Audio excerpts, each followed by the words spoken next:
Hi everybody, Dr. Debunk here. For those of you that don't know, I'm Dr. Debunk.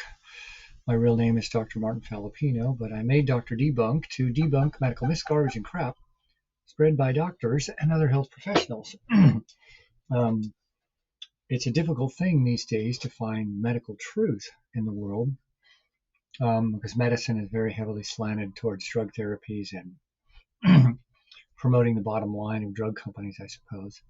Um, but Dr. Debunk is a necessary thing because based on the evidence of my experience and what really helps people is what I'm trying to share. And along that lines, and my quest for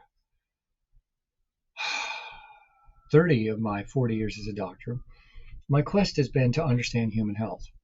As for many of you watching this video, doctors are not health professionals, we're disease treaters. We study disease, and I've mentioned this briefly, not health and wellness, so you really can't get health information like how can you be optimally healthy at all decades of life? That is the real question. And so I'm going to do a 10-part series now. These are going to be short. I'm going to try to take an hour's worth of information and pack it into 15 minutes. Because there's been a lot of attempts by health professionals, including doctors, to quantify human health. What are the things you need to do? What are the lifestyle characteristics that a human needs to do to live to be optimally healthy at all decades of life? Excuse me. If I stop the video, I haven't figured out how to really quickly get it going again. Anyway, it's just easier. Sorry.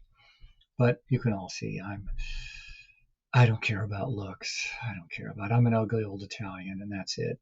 I'm trying to give you information that'll change your life. So get used to ugly. Anyway, but this attempt really covers about 13, 14 human health science professions, obviously from medicine, but you have what naturopaths are doing, and homeopaths, and exercise physiologists, and 3 groups of medical researchers, which is biochemists, cell molecular biologists, and physiologists. And then you have the field of chiropractic and osteopathic medicine, which is what I am. For those of you who don't know, an osteopath is an MD and a chiro mixed together, both professions. But we do it differently than chiropractors do. And some other fields too. So all of that contributes to what does it take to basically become a centurion? How do you live to be 100 and have a great life? How do you keep working hard until you're 90? And then even through 90, you're only still working part-time. The need for humans to have purpose and health never ends until we close our eyes for the last time. And you go to meet your maker, whatever you believe that is. And so there's different ways to do this.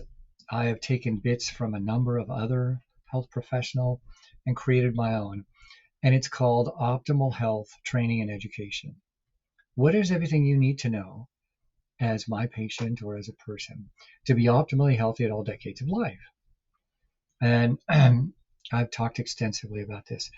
So it's broken down at this point into 10 categories, 10 fields or 10 scientific theories that determine human health or the lack of human health.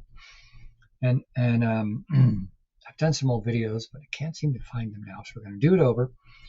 And then on my website, over time, it'll probably take a good year, I will do the in-depth hour and a half presentation with evidence and facts and science as to why the things I'm going to tell you here about subject number 1.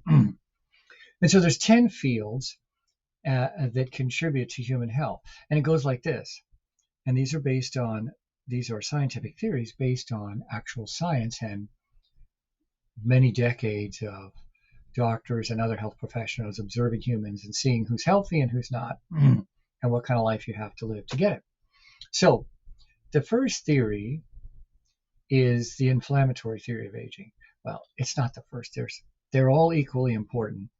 Now, the consequences of the inflammatory theory and the circulation theory are the greatest. And so it goes like this. The rate at which your body is chronically inflamed is the rate at which you're going to age fast or slow, and die of disease. So the rate at which any disease may progress in you, and the reason you get it at all, is hugely connected to the rate of chronic inflammation in your body. And it'll also age you prematurely. So if you violate the rules of chronic inflammation and you promote more of it by your lifestyle, you will age faster and you will be more predisposed to disease. And the disease you get will probably most likely be predisposed genetically, but the inflammation, the bad inflammation of your lifestyle will accelerate it. And so what is inflammation? Well, it's not swelling. So it's not when you sprain your ankle and you see all that fluid collect. That's just edema. That's fluid that's busted out of damaged cells and collects in the interstitial tissues of your ankle area. Inflammation is a vast set of chemical and immune reactions. It's a vast component of physiology and biochemistry and cell molecular biology. All three fields of human science are involved. It is one of the most complex things that goes on in the human body. And we're only just beginning to understand it really. And in fact, we didn't get it at all until maybe 1995-ish. It's somewhere in there, I forget. But we've always thought all inflammation is bad. It's the mechanisms within our body that trigger us to do these inflammatory events. And any stressor will cause it. Now, I'm just talking about inflammation, not chronic, more acute. We start out with acute inflammation. So any stressor to your body will trigger an inflammatory response. If you think too hard today, it triggers a set of inflammatory mediators, and a lot of these are called interleukins, but much more with our nervous system, our endocrine system, hormones, because the body was stressed. So you studied really hard for 3 days. Your brain will inflame from that. It tells your body there's been a big stressor, like an injury, infection doesn't. And so your body releases immune modulators, interleukins, and many other substances that go to the tissues, in this case of the brain, to strengthen it and repair it and make it stronger and better than it was. So the initial inflammatory response is good. Now, we never knew that until the 90s. When we saw these things, we began to see these with modern science, we thought all inflammation was bad. But the body regulates inflammation. It regulates the acute response. And we do it perfectly until, say, 30. Now, these numbers of ages are general. They're for most of the population. And so in our 20s, we do it perfectly. You study real hard for a week for finals, whatever. Within 48 hours, the inflammatory response that's occurred is brought back to normal by your body, because you're so young and tough in your 20s, then there's no more extra inflammation. In the late 30s and 40s, we start to not do it right, and we start to have leftover inflammation. The body is still causing inflammatory responses as though you were studying hard. So a better way is an ankle sprain. In your 20s, if you sprain your ankle, it may take 36 hours, 48 hours, and you're fine. The acute inflammatory response from straining it, and again, it's not the swelling you see, it's internal, that can be done in 8 hours. And as soon as the acute inflammatory response stops, all the healing begins, the healing modulators, and all this stuff in our blood and from our immune system is released to make the tissues even a little stronger than they were before. That's why weightlifting builds muscle mass and endurance. And it's true for every part of your body. And so we do it perfect through the 20s and sometimes even through the 30s. But then, for sure in the 40s, we start having a certain amount of inflammation that we can't get rid of. And so that inhibits the full healing of the tissues. And then it gets worse and worse. So to understand the big picture of it, the human body goes through 5 distinct phases of life when it comes to not just inflammation, but the underlying problems that deviate us away from normal optimal health. So the first phase is the indestructible phase, and it goes from birth until 30. We're indestructible.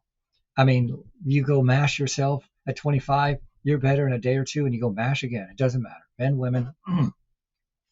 Then in the 30s, it takes longer. But in the 30s, something starts to change.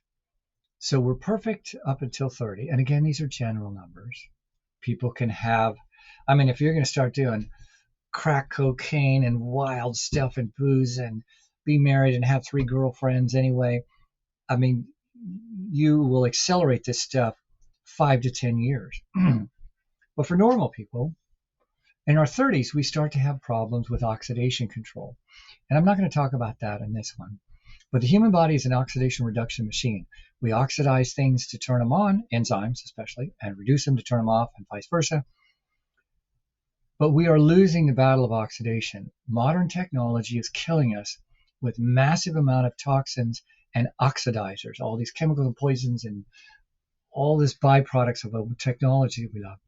Most of them are oxidizers, so we are being hammered in our ability to reduce them to a neutral state.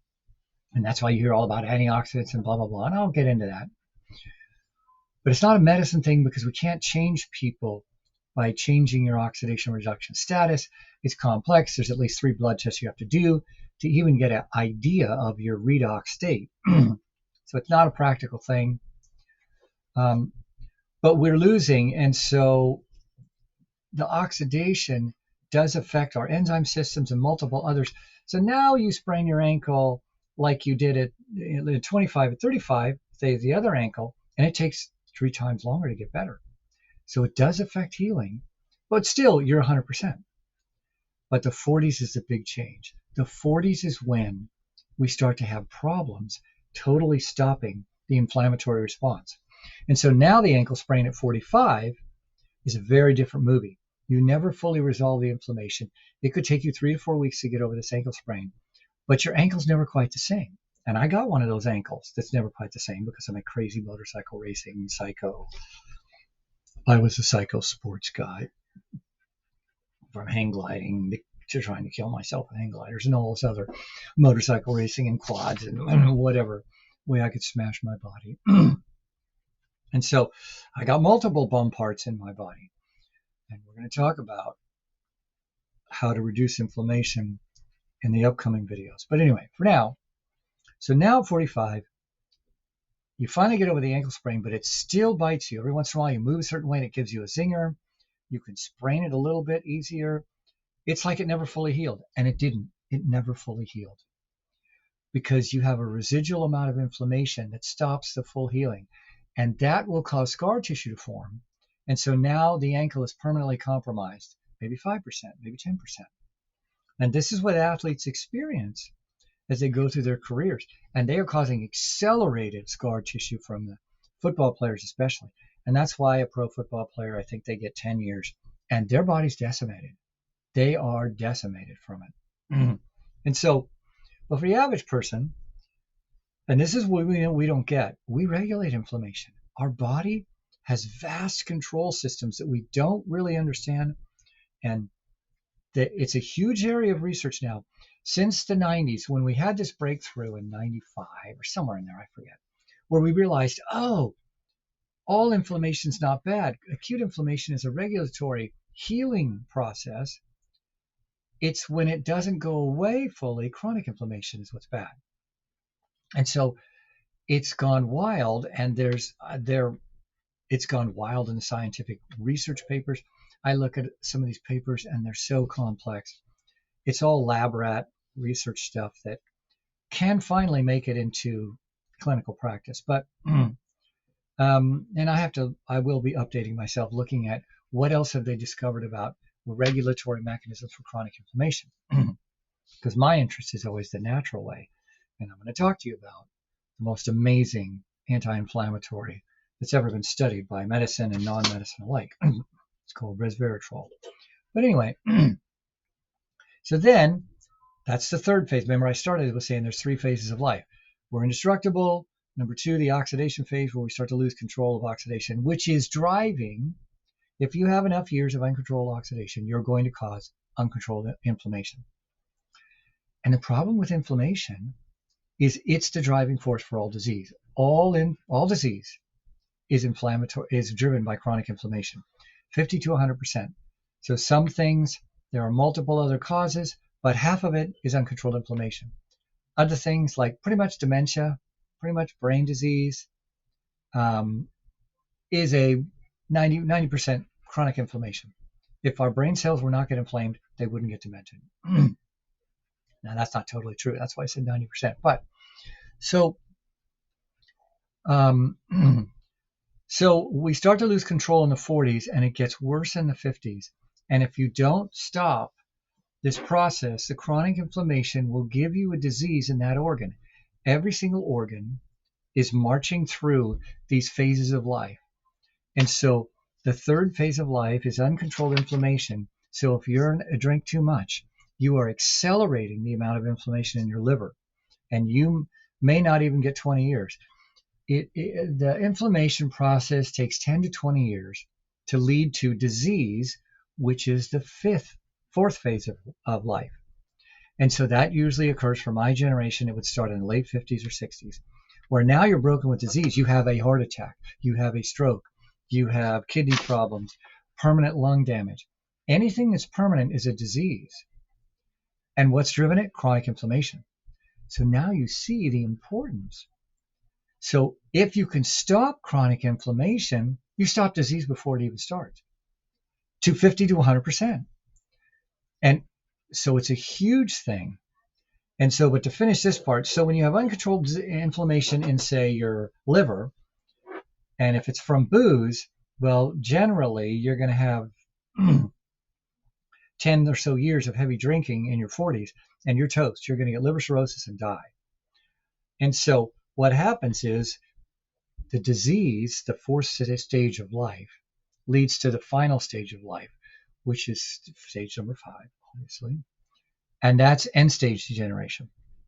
So diseases like congestive heart failure, kidney failure, emphysema, cancer, when you first become aware of it or you are diagnosed with it, it's like, well, you're broken. Once you get disease, you're broken. A certain part of your heart is broken. A certain part of your lung is broken. It's not repairable by the human body. So that will finally culminate in end stage degeneration, and then the organ's dead. If your heart goes from congestive heart failure, we call it congestive heart failure, but it's really more like congestive heart strain. And then when it becomes full congestive heart failure, that's end stage degeneration of the heart. Unless you get a heart transplant. Kidney, liver, every organ does this at a different rate, depending on your genetics and how abusive you were in your life and in the environment. And so the 5 phases, but the beginning of the permanency of disease starts with chronic inflammation. And so that was an introduction to this. And so the next video is going to be what we can do about it. And we keep learning. There's a lot of research. I'm way behind on what medicine has done, but our slant is always for more drug therapies, and I don't want that. But they can be used, and I use all drugs short term, And when I have to, if you're broken with disease, my patient's broken with disease, I leave them on their drugs, but I can usually reduce them. So this is, to back up again, so chronic inflammation is one of the 10 determiners of human health. And so the rate at which you're chronically inflamed is the rate at which you're going to age and die. The rate at which your heart is chronically inflamed is the rate at which you will age, and also the rate at which you will get disease. And so everything we do that reduces chronic inflammation is yay team, and everything you do that promotes it is bad news. And it's lifestyle. It's more than lifestyle than anything else. So that's about it. I try to keep these to 20 minutes. And so the next one will be more information and getting into what can we do to reduce chronic inflammation. That's it. I'm Dr. Debunk. Thanks for watching.